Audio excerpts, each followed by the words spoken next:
Hi there, this is Reading Zen and the Art of Motorcycle Maintenance, Chapter 27.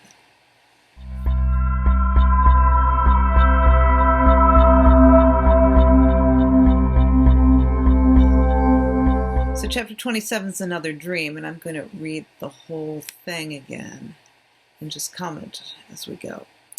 But first I want to say that what we've seen about Robert so far is someone who appreciates Phaedrus's intellect and the importance of the path that he was on, but wants nothing more than to disown and disavow the personality, the emotional self of Phaedrus.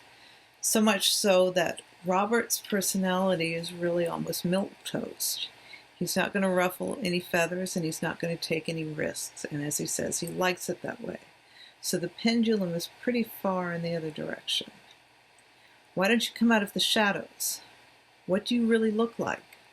You're afraid of something, aren't you? What is it you're afraid of? Beyond the figure in the shadows is the glass door. Chris is behind it, motioning me to open it. He's older now, but his face still has a pleading expression. What do I do now? He wants to know. What do I do next? He's waiting for instructions. So it's pretty obvious where to go with this one. It's the shadow, and what's going on here really in a lot of ways is a confrontation with the shadow, the disavowed dark self, where all the potential for chaos and evil, and in this case insanity, is probably insanity primarily for Robert.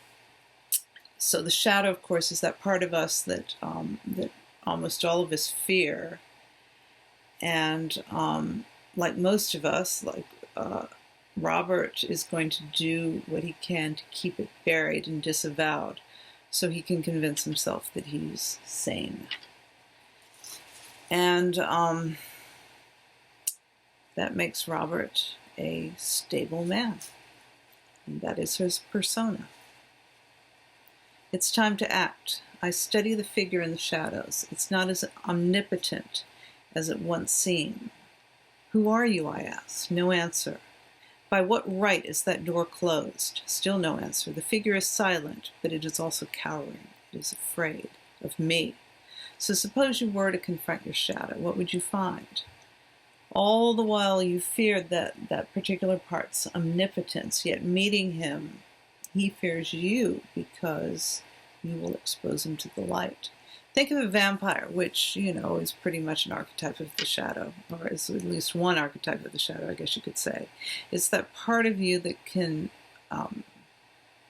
abuse others, do evil things, feast on the blood of others, without remorse. So that would be the part of you that is evil. And it is omnipotent. Remember, the vampire has these superpowers. But it also has weaknesses, and one particular one is that the vampire will die when exposed to light. The shadow brought to the light of consciousness is no longer the shadow.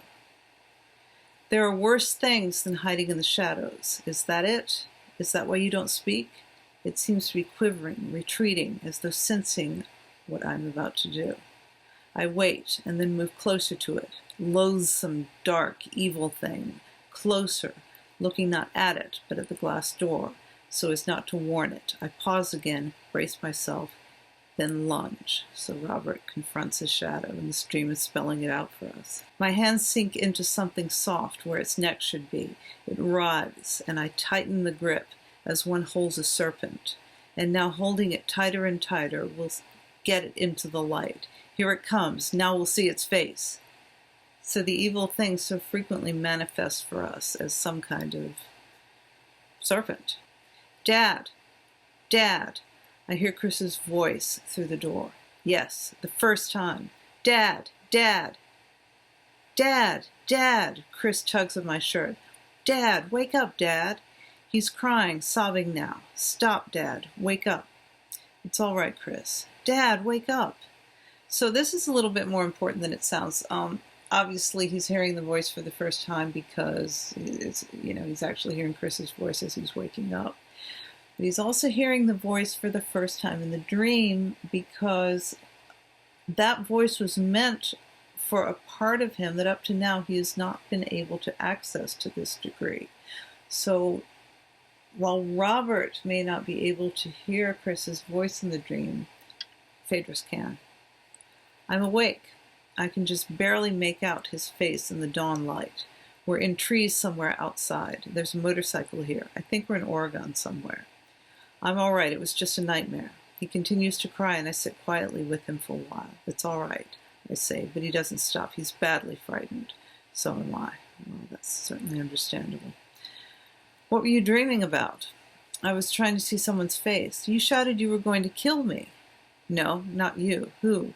The person in the dream. Who was it? I'm not sure. I'm not sure. So he's still hoping to be unsure, to be in that state of unsurety, to be perplexed by this. Because as long as you are unaware of the shadow, you are safe in a way.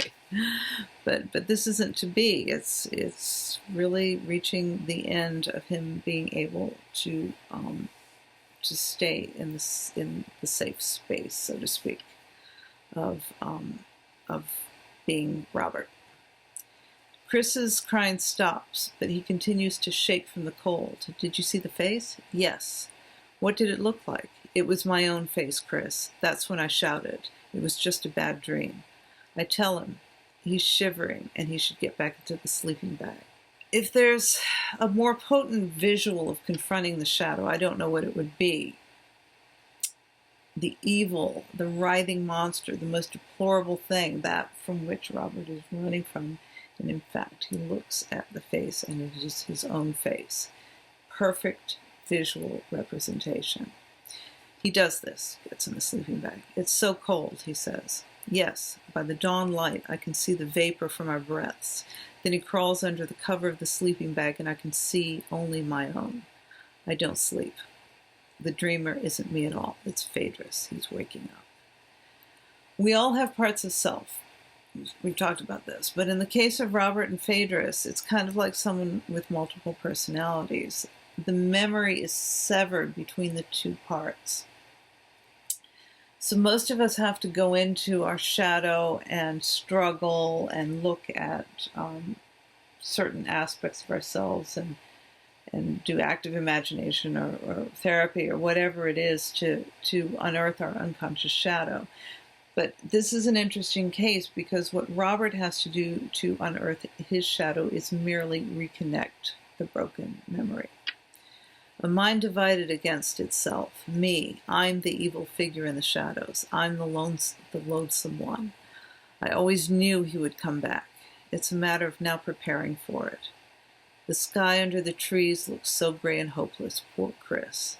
And this is, of course, what makes this particular confrontation with the shadow so unique. The shadow that was buried was actually once fully conscious. And this whole what's wrong with Dad thing is really throwing Chris for a loop. Poor Chris indeed.